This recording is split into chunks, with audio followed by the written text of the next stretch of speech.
early here, so give me an answer. No. I'll be with you in a minute. I'm still going to set up the Facebook. Hi, YouTube live studio. And I can't take this call.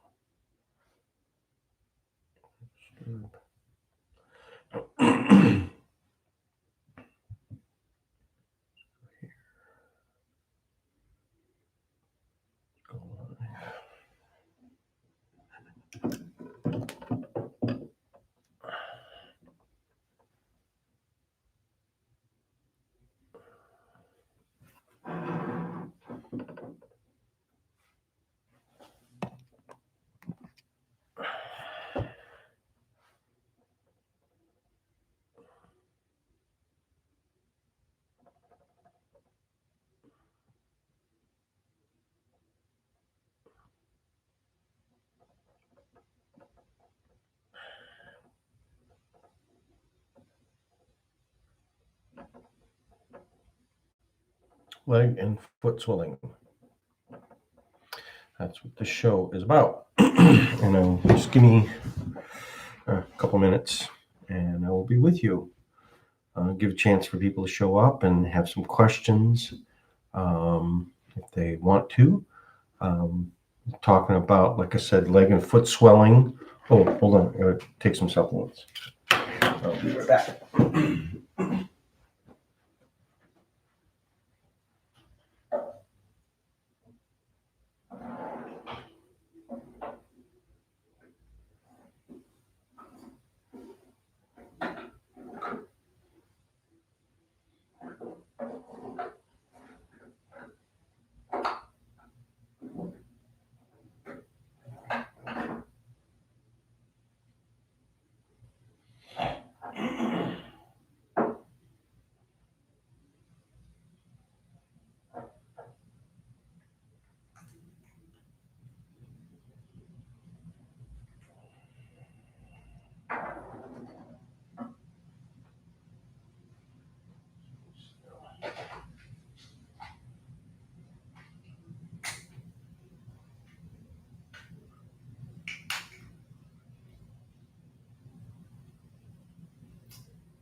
Oh, yeah, it's backwards. I figure out how to change that. Make everything go forward. Yeah, backwards. With that one too. Backwards. Change direction. Okay, 2 more minutes and I'll be right with you.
Hi, everybody. This is Jason Eagle, your natural health authority, strategichealing.us.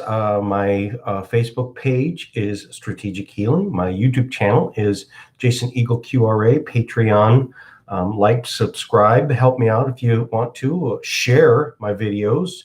Podcast, Healing Matters, all of that stuff. So today we are talking about leg and foot swelling. And in particular, the people that really are the most prone to this, and what people do, and that would be sitting, people that sit at a desk, people that are truck drivers, nurses and things like nurses are a lot on their feet too. And this also goes for people that are also standing on their feet a lot. And that would be surgeons, nurses, cashiers, these type of things. So both of these can cause the pooling of the blood flow and the lymphatic flow to pool down in your feet. Now, also leg swelling is, especially if you get the swelling on the top of your feet, right behind your toes, like on the top where the bones are, a lot of times that is an indication of heart condition, heart disease. So there's multiple reasons of why the swelling increases in your lower body and especially in your lower half. The real bad reasons would be the heart, because the blood flow can't get there. And so cleaning out your heart, making sure you got a good heart, making sure your heart's not clogged, and we'll talk about some of these things later. But then a lot of times it's an occupational hazard. It's an occupational hazard, meaning if you sit on your butt, and if you stand a lot, but let's just go to sitting. People that sit in a computer desk, or people that sit in a car, a Uber driver, taxi driver, truck driver especially, they are going to be more prone to this because they're literally sitting and compressing that's known. I just found out about this, but it makes sense. Someone's talking about when you are in the sitting position, your body is in the curled up position. So when your knees are bent and you're in the sitting position like that, what happens is it mimics to your brain what would you do if you had to curl up into a ball and hide. So it triggers the fight or flight hide response. It triggers the brain. And so if a person's sitting at the desk all day long or sitting in a car in that position where you're like a 90-degree angle, it does damage to your brain. It does damage to your nervous system because it's constantly triggering. And what is the reason it does that is because there's a muscle in there called the psoas. The psoas muscle, I've done some videos on it. My most famous videos is 70 plus some thousand views. I did that years ago. Did 1 and 2, and that's about the psoas. And the psoas is this muscle that's deep inside your spine. It's a pelvic muscle, but it's also a leg muscle because it attaches to your ball and socket joints on the inside. So it's in your back. It's when you touch your back, the psoas, you're not touching that. You're actually touching other muscles. So your psoas is on the other side of your spine. It's on the inside of your body, right behind your guts, right behind your internal organs. And then it attaches to those lumbar vertebrae, all of those, but then it comes in and it swirls around and it drops over a part of your pelvis and then drops back down, and it attaches at the inside your groin, deep inside that ball and socket joint. And so as we are bending forward and in this 90-degree, it's shortened, and it's chronically shortened. It's chronically contracted. Now, there's a number of different muscles that are essentially deeply hardwired into your brain. The muscles of the face, those are deeply hardwired into your brain. When you smile, usually smile and ha ha ha laugh, or when you frown and have sad face, typically those are usually associated. Which comes first? Is it the emotion, then the smile, then the hormone, or is it the hormone, then the emotion, then the smile? It's all kind of together. And so again, the happy hormones can be released into the body just by smiling, just by exercising the smiling muscles and even fake laughing, because see, these muscles trigger into the brain. Conversely, if you fake frown or you put the sad face on, your body will release depression hormones. Okay. So you can trick your body into essentially altering its chemistry and neurotransmitters and everything just by the position that you hold it in. So what that also means is that if you're in position for long, again, your body is meant to stand up. Okay. And when you're standing up and you're walking, your psoas and those deep hip, these deep back muscles are elongated and they're in that perfect structure. And when you are standing and not running, essentially, your body thinks that everything's okay. Everything is good. Now, sitting is okay, good. But again, look at the world. There's a lot of people that sit differently. There's a lot of people that sit differently on the toilet, right? Because the squatty potty is something that people, you go into other parts of the world, they squat. Okay. Not only squat to poop, and I've been to Japan before, and when we went to the airport in Osaka, you go into this airport bathroom, and it's just like an American bathroom where it's like all white tile and everything, but you go into the stall where the toilet would be, and there's no toilet. It's just a porcelain hole in the ground, and it has these places for your feet because health-wise, a lot of the world, a lot of the Asian world, a lot of the Arab world, they do not believe in sitting on the throne. It's bad. It's bad for pooping. It's bad for that. So they squat, and they actually, they even have some things that are installed onto regular toilets so you can stand and squat. When I go to the Asian market in Madison Heights, which is a 186 Asian market, this beautiful Asian market, you go into the bathroom and they have signs that literally are written in Chinese and Japanese, but also have pictures, and it says, no, don't stand on the toilet, because some guys and gals will, instead of sitting on the toilet, they'll actually put their feet up there and they'll stand and they'll squat on a regular toilet, because it helps to unkink your bowels. Now, again, they squat when sitting, and then the Indian style sitting, which is, is that Native American Indian or is that, Indian, doesn't matter. It's different. When you have your legs like that, it doesn't set off the same type of signaling. And then when you squat, your butt is a little bit lower, and then the stretch on that muscle is not exactly the same. Sitting in a chair and sitting in a car seat for a long period of time shortens that muscle up, and it causes that muscle to then assume. So that's kind of a rare position to be in. And that position is, so when you're laying down and sleeping, everything should be fine. And you definitely cannot sleep when you're being attacked. So straight out, and that muscle, whether it be standing or laying down, whether it's on your side or your back or whatever, that's kind of where the body is in its rest position. And what's called the parasympathetic nervous system is everything's okay. Whereas when something goes off, that's a loud noise or an attack or something like that, the body curls up. The body automatically curls up, and you curl up into a ball or you curl up into the fighting position. And so sitting in that position for long periods of time is constantly pushing that button and keeping you in the sympathetic dominance, the fight or flight or hide. Curl up in like a ball, like a little rabbit, and curl up. That's the other third part of the fight or flight. Fight, flight, hide. And hide is a survival mechanism, like the rabbit, which is just be quiet and barely breathe, right? Because maybe won't see you. That's just as equal a survival method as run or start fighting, right? But when that body's in that position, the hormones that are secreted are these things that are all about the survival mechanism, and it shuts certain things down. So critical thinking gets shut down.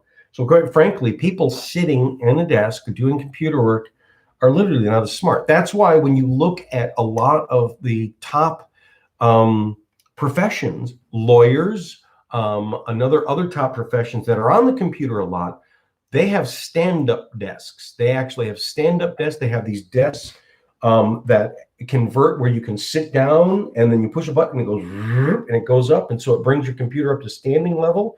And there's many that actually have a built-in treadmill so that you can not only stand but also walk, because when you're doing walking bipedalism, that's when your brain is at its top firing. And so if you're trying to come up with a letter, or if you're talking to someone on the phone where you need all of your mental faculties, you're trying to, plan something in your head, you want all of your brain available. It's certainly not by sitting down. Sitting down basically will start to turn the brain off, and you lose intelligence, and you lose intuition and all this other stuff. It's not as smart. You're not. So we've seen this. That is true also when people are working and things like that. So if you're in a job where you have to sit a lot, not only does it keep your brain in that type of thing, and year after year after year, that's going to add up on you. So, I'm going to cut to the chase here, and I'm going to keep talking, but the chase is, what do I do about it? There are definitely countermeasures to do about that. And it's not just supplements. Supplements are one thing, but it's behaviors. If you drive a car a lot, like if you're a cab driver, that car has to be maintained daily. It goes into the shop daily. You take yours into the oil every 3,000 miles. They take it in daily. So when I call an occupational hazard, meaning if you're going to work this way, then you need to make up for it this way. Okay. So then the other thing is that literally you are compressing the nerves, you are compressing the blood flow.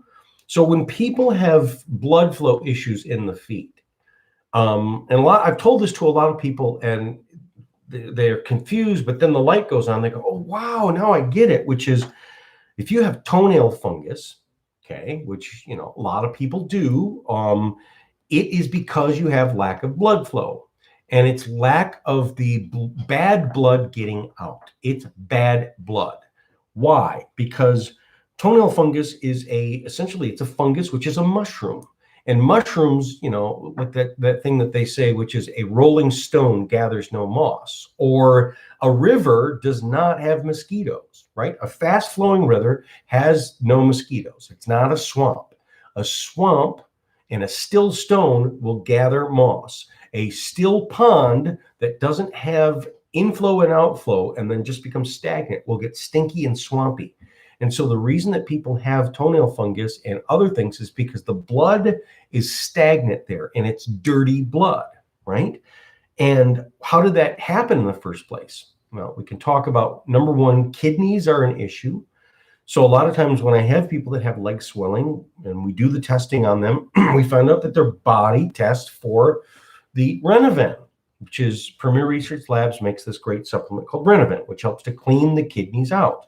Also, if people have really bad kidneys in terms of that they have stones or sand starts off, then turns into stones, is the russet potato juice. Look in my old videos. There's actually the kidney stone one, and that's all about how do I do the russet potato juice. You make this juice with russet potatoes. Those are hard baking potatoes. You don't peel them. You leave them with the skins on, and you drink 1 or 2 8-ounce glasses of a day. There's a special way to make it. But what it does is it will dissolve the mineral deposits that are stuck in the kidneys. So if the kidneys are jammed up, if the kidneys as a filter filtering your blood, that's where urine comes from. So uric acid is something that forms crystals, but there's all kinds of other what's called metabolic waste that will start to form crystals. Essentially, you're making rock candy in your kidneys. Then that starts to reduce the flow. They don't filter as good, and so they slow down. Well, that will slow your blood. It will make your blood pressure go up, but what it'll also do is because below your kidneys are where your legs are, and your heart is above your kidneys. So a lot of times when the kidneys are starting to get tight and not have enough flow, you'll start to see people's lower half, because the blood in the feet is the farthest place away from the heart, and it has to get pumped uphill. But your heart is not a strong enough pump to do it. And so we use muscles and everything like that. And it's the vessels and if the vessels are constricted, thereby going back to sitting on it. If you're sitting on your butt too long, you're compressing that. And what's happening is you're squeezing these blood vessels, and the veins are what return to the arteries can go. So if a person swells, it means the blood is getting there, but it can't get back. And so what happens is and if it can't get back, it starts to rot. And so we get this rotting blood, which now your immune system has to try and take care of, because rotting blood is a perfect breeding ground for stuff to grow inside you. Bacteria, yeast, candida, funguses, these different types of things, they will grow in stagnant blood. So the answer is cleaning the legs out, cleaning the blood. So the first step is on a mechanical thing, which is, yes, if the kidneys are jammed, clean out the kidneys. Now the filter works better. It also conversely helps the heart. Usually most blood pressure issues, high blood pressure, is really because the kidneys are tight and are not filtering. They're basically, a filter needs to be cleaned out. Also, we can have, let's say, clogged arteries in terms of we have cholesterol deposits and things like that. Now, the cholesterol deposits may be increased. That's why they do a femoral artery check. They'll do an abdominal artery, or the abdominal aorta, to see if we have erosions in there that would form, let's say, not embolism, but a blowout, basically abdominal blowout. But think about it this way. Okay, the plaque growing inside your vessels, is it because the plaque is growing and that's your problem, or is it because the blood flow is restricted and the plaque grows there because the blood flow is slow? Okay, so which comes first, chicken or the egg? So if you have a river that is a straight river, it's a straight run, it runs fast, and basically it is, fresh water, fresh blood is giving lots of oxygen and nutrients. And so the river is very clean. But if you get places where there's lots of bends, and you get a place where there is, let's say, after a big storm, where a bunch of trees and stuff get washed down, and now that's all jammed together, that's a place that will start to slow the flow down, right? Not only in that area, but will also slow the flow back, not only back but also down. So if you have a block, and again, and then those slow areas will then create more blockages. So how do I unblock it? You increase the flow. So now sometimes when people have cholesterol deposits, you have to be careful of not releasing a blood clot if you're really bad and stuff like that. Okay, you got to take care of yourself, and you have to really, but these measures that I'm talking to you about is safe for everybody. I'm just trying to describe how did it happen. There's many reasons of why it happened.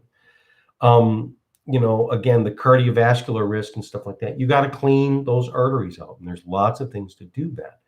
But by increasing the flow, you can also clean the arteries out faster and better. Okay. So, now let's go back to the big thing, which is the behaviors that you can do. Okay. If you have to be sitting down, or again, same thing as if you have to be standing up. Let's say I'm a cashier or a surgeon. Any surgeon will tell you they wear compression socks, compression hoses, okay? And if we have swelling just at the bottom of the feet and just in the lower legs, sometimes you can get away with what's called the knee highs, which is there's the compression socks that are below the knees. But most people, I recommend that you do the thigh high or even the hose. And this is even for men. Now, people go, I don't know about that. I don't want to wear pantyhose. Okay, look at every professional athlete right now. Look at every NBA, any player. They wear these compression sleeves on their arms, and sometimes just one arm, and they'll wear them on their legs. Sometimes they wear full bodysuit pantyhoses. Why? Because they found out that the thing that makes you fatigued. So if you're running up and down the court, okay, you're an NBA basketball player, right? Professional, paid millions of dollars, and you want to get better performance. The problem is going back and forth on your legs, and even the problem of you throwing the ball out there and you're constantly making scores. What happens is you're throwing the blood, and the blood goes to your legs, but it can't get back, because if you do enough time on the court, eventually, just like if you're a surgeon and you have to stand there in your surgery for 12 hours or longer, eventually all this blood will pool at your feet, and you'll get tired and you'll get sick. So they wear compression socks, and they're very tight to get on, so it literally squeezes it like an anaconda, so the blood can get there, but also the blood is helped to get back. So it keeps the legs clean. So the NBA players wear this because it actually gives them more endurance, because their endurance is being robbed from the buildup of waste products, the lactic acid that builds up from in the muscles. Now, the lactic acid will pool up in the muscles as you use them, and as the muscles then get tighter and tighter, then they get slower and hold on to much more lactic acid, and then you get to a point where you just have to stop. You can't play anymore, and they got to take you off. And the coach will go, "You're sloppy. You're done. Get him out of there." Right? So if you want to stay there longer and you want to make more scores and everything like that, you wear the compression hose, because what it does is it keeps the backflow from stagnating, and it keeps the lactic acid from building up, because it's constantly helping you. So if you had someone who's massaging your legs, not just when you're done with the court, but massaging your legs while you're running, that'd be even great. Well, that's what the compression socks does. So that is one of the number one things that a person who are sitting a lot at a computer, sitting in a car a lot, or standing a lot, like I said, surgeons or cashiers, like say you work at Walmart, or you work at Costco or something like that. I know they got the cushiony floor. That's not enough. You need something to push the blood back up. And so the compression socks are very, very helpful. You can find them anywhere. And you can, like I said, I really highly recommend the thigh high or the pantyhose ones, which is that puts the pressure all the way up and it keeps it past your thighs and past your butt, because all of that blood. So if you do have swelling in the legs, how's it going to go? Where's it going to go? It has to be peed out. It has to be sent to your kidneys and filtered out, and then the waste products removed, so that you can literally, because a lot of the fluid is actually water, but also just stagnant interstitial fluid, which is, it's just, that's part of, it's what surrounds the blood, but the blood makes it up. So it's just, again, it's your fluid, body fluid, which includes blood, lymphatic fluid, interstitial fluid, a whole host of these different fluids. Again, it needs to be cleaned out. It's a dirty feet. So again, if a person wants to get rid of toenail fungus, forget about even doing the toenail, the toenail fungus treatments, or even they don't work. Even the laser treatments, I've seen people with severe, the laser treatment, it doesn't work. And it will keep, why? Because if the flow is stagnant, right?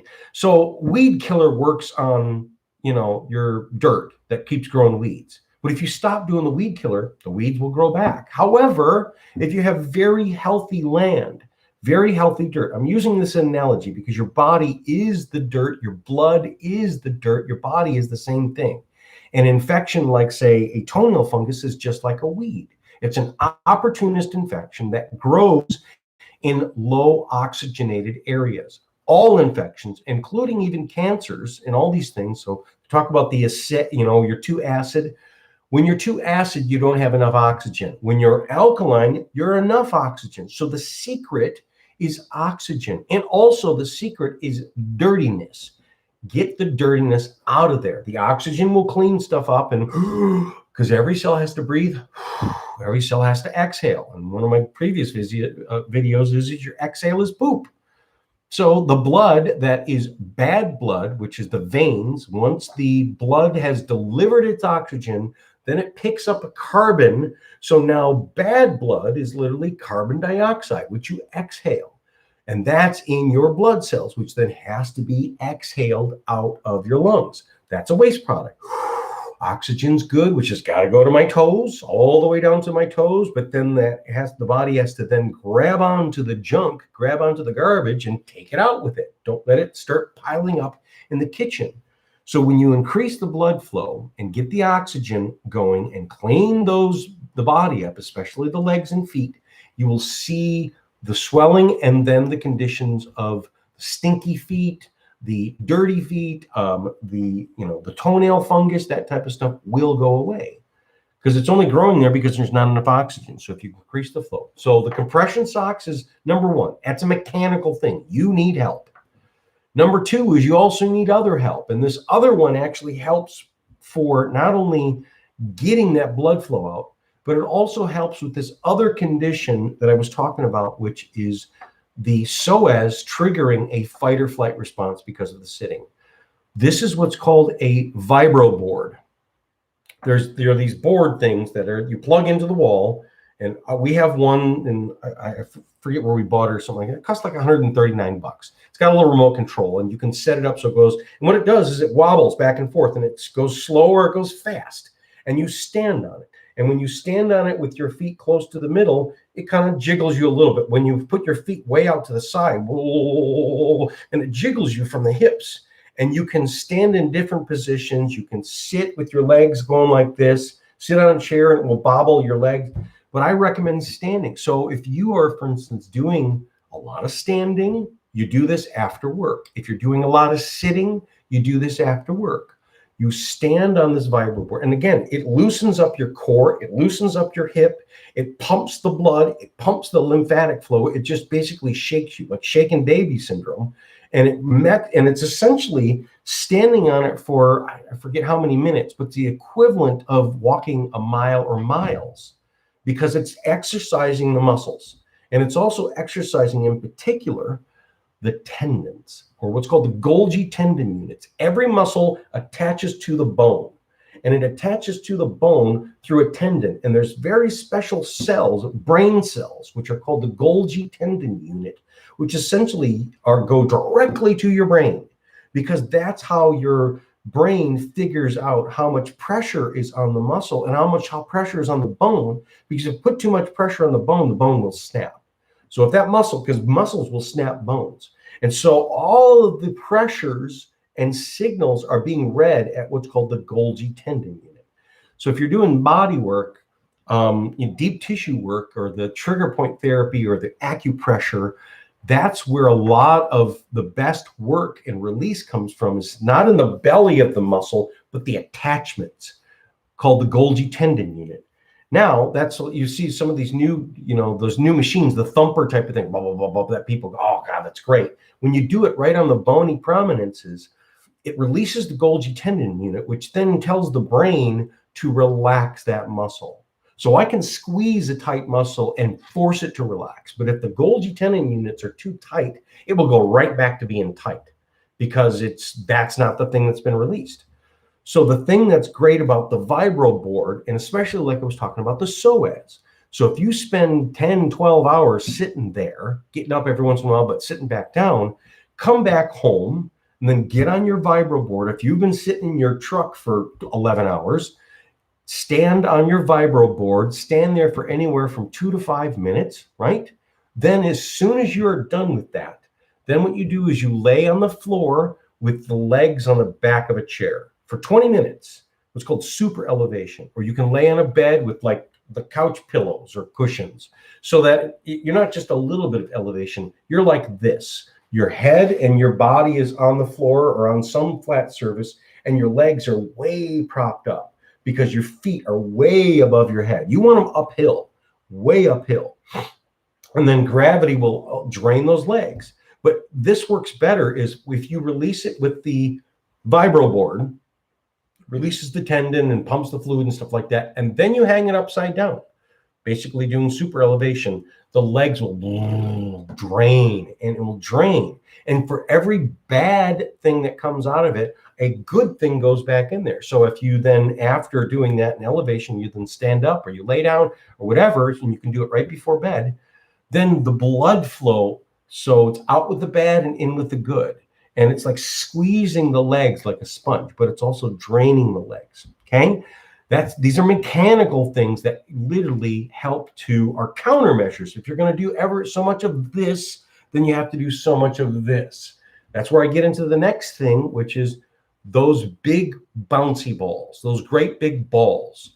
So if I'm standing or if I'm sitting a lot, I come home and I also do the basically, those big balls, right? And you lay on the ball essentially, so you're curled backwards. If you're curled forward for, 10 to 12 hours, then at least 5 minutes of laying back like this, where you're rounded over this ball and you can roll around on it and go back and forth. I like to even put it where it's up against the wall or up against a chair, and I hang upside down and like almost where my head's touching the ground. So I'm really curved, and I'm really going, if you're curved this way, you want to do the opposite.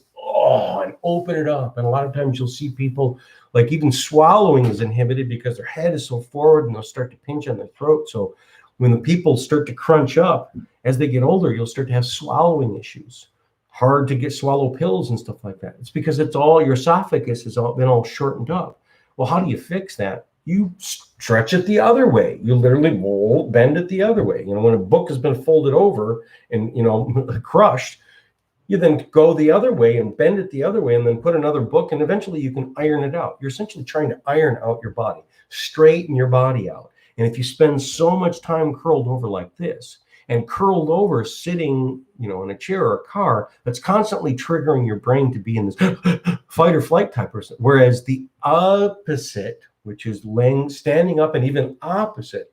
So, like, things have to be safe for you to yawn and open up your arms. Literally, there can be no threat. And so when your body does that, especially this open back bend type of thing, it triggers the opposite hormones in your brain, because you're stretching the psoas and the throat and everything like that, and you're exposing your soft innards to the world. The only way you would do that is if no one's trying to eat you or kill you. And so the brain, like I said, the smiling triggers the good hormones, the frowning triggers the bad hormones. So as the crunch forward is bad hormones, and the completely open and reversed and open to the world, and in fact back bend is I'm open. Your lungs open up more, you get more air, you get, your head comes out, your turtleneck starts to come out, and you literally reverse it, and you start to kind of make up for what you did. Like I said, countermeasures. If you have occupational hazards of standing and sitting for long periods of time, then these three things are the countermeasures of behaviors that you should do every day, or at least every few days. You'll get it. Well, you'll love it. You will like it. You'll know you will sleep better, especially with that vibro board, man. It's awesome. It's amazing. You just feel like, whoa, wow. And you can feel, even like, if you want to do that before you even go out running, or instead of an exercise or something like that, you'll feel how much energy it brings into your body. But it also is causing this blood flow. Now, the secret, though, is that I like to say it like this, okay? The paint that you buy at the store has to be in the shaker, okay? And then if you buy paint and then that has pigment in it, okay, because they mix the colors in it, then if you let it sit on a shelf for a while, you don't just open up the can and paint it on your wall. You have to shake it and stir it up. Now imagine that paint has been sitting on the shelf for 20 years. All of the pigment is at the bottom, and in fact, it's all crunched together. And so how long should you leave it on the paint shaker? 2 minutes, like a normal paint? No, you should leave it on for like 2 days, right? It's going to take that long to shake it up and shake it up, because you're trying to get all the stuff that's compressed in the bottom to be broken up and then to be released. And not only would you shake it up, you'd turn it upside down, and then you'd shake it up, and because you want to mix all that stuff back in.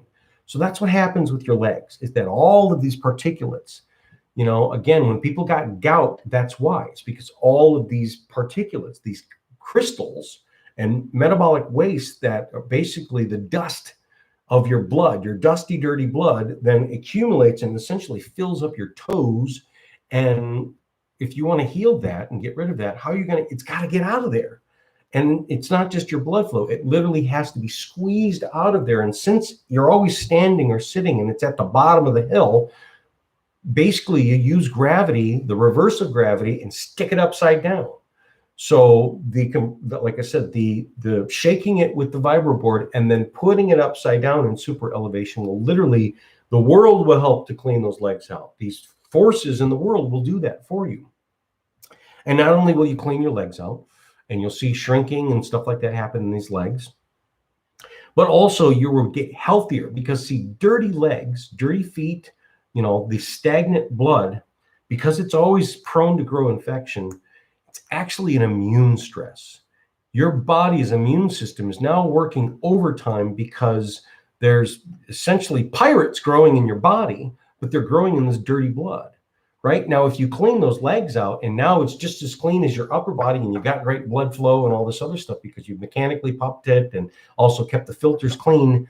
Now your immune system is like, It's like Smallville, like it's or whatever. It's a beautiful, like we don't even lock our doors, right? It's very safe, it's very clean, and so your immune system, as the police force, can stay home, basically eat their donuts and be at rest. They don't have to be on high alert.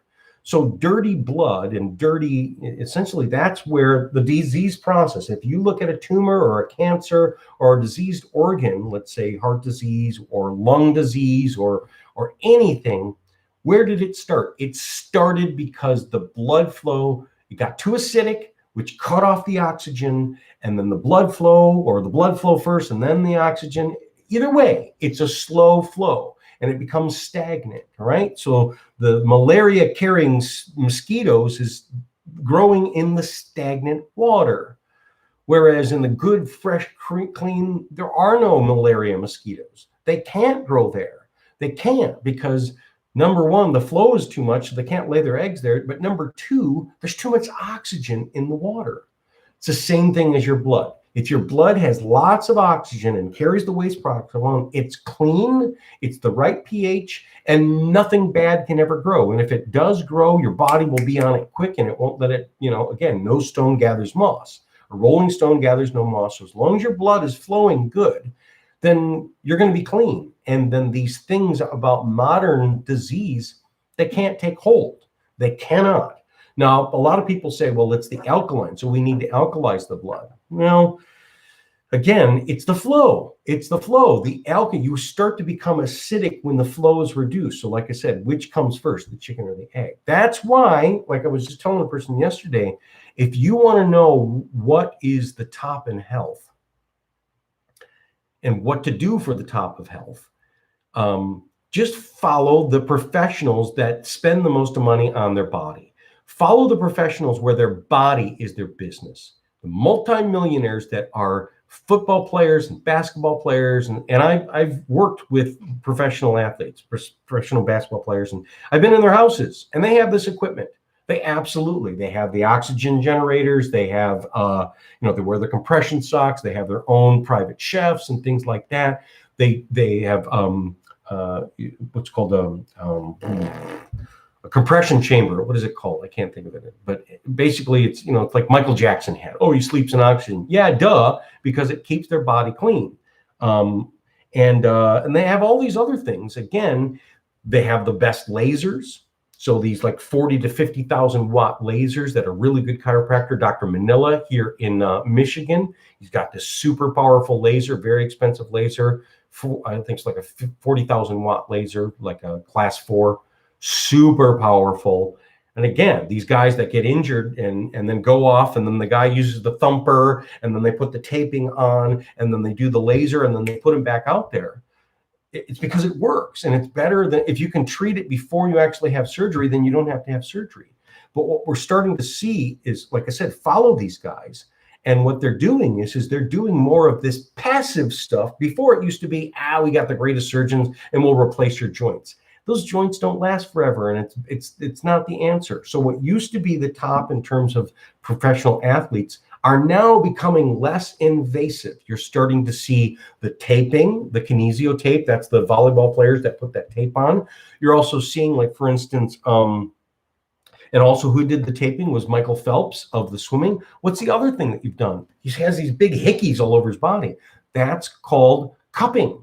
And cupping actually sucks the bad blood out. And you'll see these welts because he puts the cup things on that sucks the oxygen, or and puts it under negative pressure, and sometimes they'll even poke little holes so that blood comes out. And it literally, you'll see the blood is like black blood, because an injured shoulder, the reason it's not healing fast enough is because the blood is too stagnant and it doesn't have enough oxygen.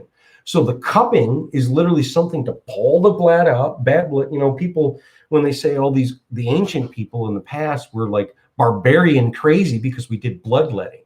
Actually, it's not as crazy as you think.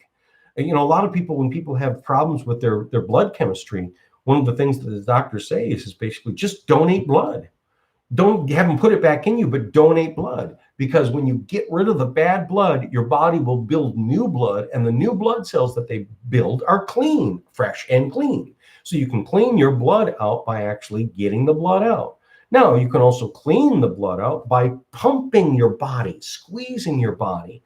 So, like I said, a lot of the top athletes are spending their money and their time on these passive things. Like I said, the taping, the cupping, the massage, the stretching. They have very good stretching now in terms of they have their stretcher work with them. They got foam rollers. They have the Bosu balls. They have a vibro board. They'll even go home and, like, say, if in the hospital, if you have too much swelling, they put your legs in this thing that surrounds with like these pumps, and it has these air pumps, and they pump your legs up. What they do is they pump them from the bottom. So if you were trying to squeeze tube of toothpaste, you would start at the bottom and squeeze it this way. You don't just squeeze it like this all together. You squeeze it in a direction. You're trying to milk it out. And so they'll actually do this with their legs too. So they'll come home and they can do it with their arms and legs. You can do a whole body thing. But in particular, it's the big muscles of the legs, because of all the running, that builds the stagnant blood. And so it's these passive things of being able to squeeze your body and pump this stuff out and flush the toxins out, and then increase the amount of oxygen flow to your tissues. That's the secret. That's the secret for what they're doing in terms of how do they stay healthy, how do they stay strong, and how do they stay rejuvenated, and how do they keep out of trouble. And if they do get in trouble, how do they heal faster? So until next time, thanks everybody. Bye-bye.